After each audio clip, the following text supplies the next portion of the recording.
Hello, আমি আবার এসে গেলাম দীপিকা মজুমদার দত্ত আজকে তোমাদের কাছে আরেকটা নতুন রান্না নিয়ে। এখন এঁচোড়, গরমকাল, এঁচোড় আসে।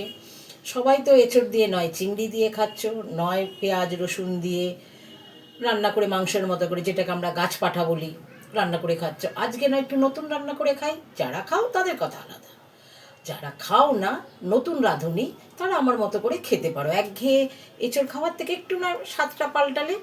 তার জন্য আমি কি করছি দেখো, এই যে ছোলার ডালটা আমি আলাদা করে সেদ্ধ করে নিয়েছি, অল্প জলে করেছি। যতটুকু জল সেটা আমি আলাদা রেখে দিয়ে, এই যে ছোলার ডাল আর এঁচোড়টাকে হলুদ আর নুন দিয়ে সেদ্ধ করে নিয়েছি।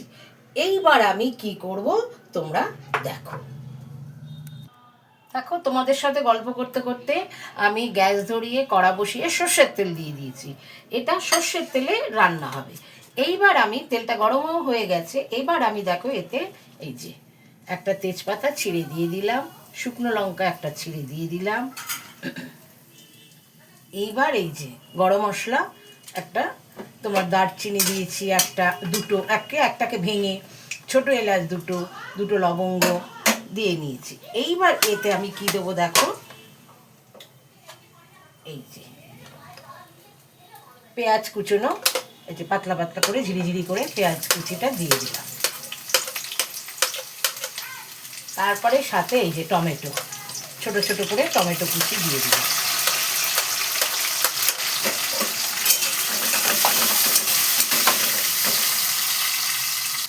যেহেতু পেঁয়াজ আর তোমার ইয়েটা দিয়েছি, টমেটো কুচি, একটু সামান্য একটু নুন দিয়ে নিচ্ছি, পরে আবার দেবো। এইবার এতে দেখো রসুন খানিকটা থেতো করে রেখেছি দিলাম। তারপর দেখো এই যে জিরের গুঁড়ো, ধনের গুঁড়ো, হলুদের গুঁড়ো, আদা একটুখানি গ্রেট করে রেখেছি, আর এটা তোমার লঙ্কা গুঁড়ো আর কাশ্মীরি লঙ্কার গুঁড়ো একসাথে আমি রেখেছি, সব দিয়ে দিলাম।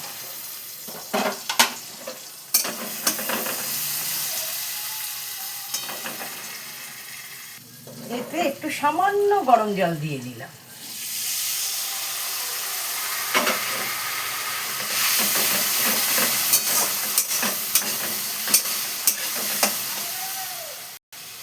এইবার এতে আমি এঁচড়গুলো দিয়ে দিলাম, এঁচড় সেদ্ধটা, এঁচড়টা সেদ্ধ হবে, নরম হবে, কিন্তু যেন গলে না যায়।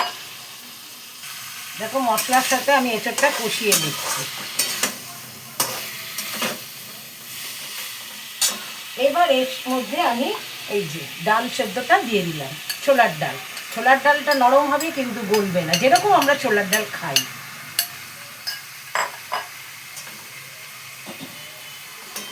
তো এইটা দিয়ে সব আমি কষিয়ে নিচ্ছি মশলার সাথে।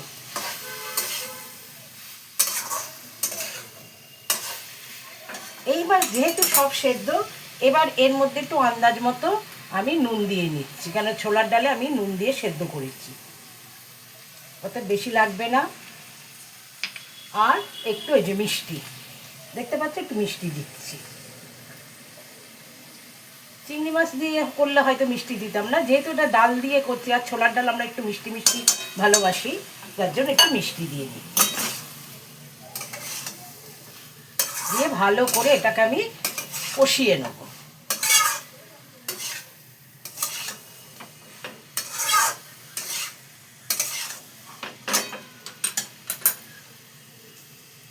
দেখো কষানো হয়ে গেছে, মশলার সাথে সব লেগে গেছে, তোমার ছোলার ডালেও লেগেছে, এঁচোড়টাতেও লেগেছে। এইবার আমি এতে জল দিয়ে দেবো।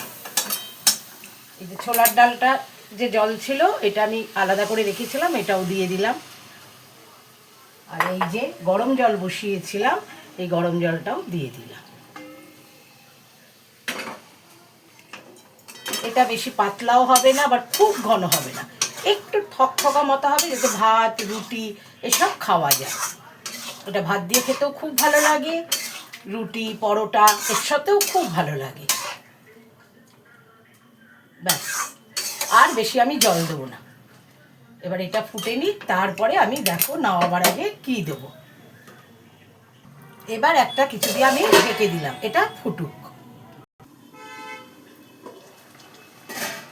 এই দেখো, বেশি পাতলাও না বেশি ঘনও না, এটা দিয়ে রুটি বলো ভাত বলো খাওয়া যাবে। আমরা ভাত দিয়ে খাবো তো, তাই একটু পাতলাই যে এরকম ধরনের রেখেছি। এই দেখো, এইবার আমি এতে কি দিচ্ছি, এতে আমি এবার এই যে শাহি গরম মশলাটা দিয়ে দিচ্ছি। শাহি গরম মশলা দিয়ে দিলাম, খানিকটা ঘি দিলাম, এই যে ঘি দিয়ে দিলাম,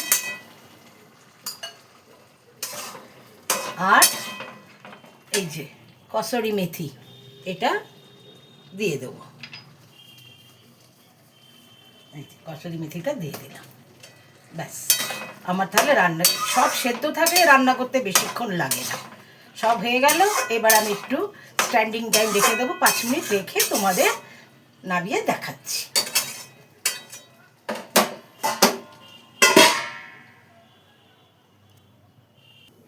এই দেখো আমার রান্না হয়ে গেল। যদি তোমার ডালটা সেদ্ধ থাকে, এঁচোড়টা সেদ্ধ থাকে, বেশিক্ষণ লাগে না। আর তোমরা যদি নিরামিষ করো তাহলে পেঁয়াজ রসুন তো দেবে না, আদা বাটাটা দেবে, হিং দিও। আর সবচেয়ে ভালো হয় কি বলো তো, গন্ধরাজ লেবুর যদি 2-3টে পাতা দিয়ে দিতে পারো, খেতে সত্যি চমৎকার লাগে। আমার তো নেই, তাই আমি গন্ধরাজ লেবুর পাতা দিতে পারিনি। আমি ঘি গরম মশলা দিয়ে করেছি, তোমরাও করো, খেয়ে দেখো। যারা খেয়েছো তাদের কথা আলাদা, কিন্তু যারা খাওনি তারা করে দেখো। আমি অবশ্য বলি জীবের স্বাদ যার যার, তবে জীবও তো চায় মাঝে মাঝে একটু স্বাদ পাল্টাই। তাই তোমাদের বলছি তোমরা করে খেও, খেয়ে আমাকে বলো এটা কেমন লাগলো। আর তোমাদের সাথে যাদের যোগাযোগ আছে তাদেরকে আমার এই রান্নাটা শেয়ার করে দিও, লাইক কমেন্টস দিতে ভুলো না, আমি কিন্তু তার আশায় থাকি। তাহলে বাই, টেক কেয়ার।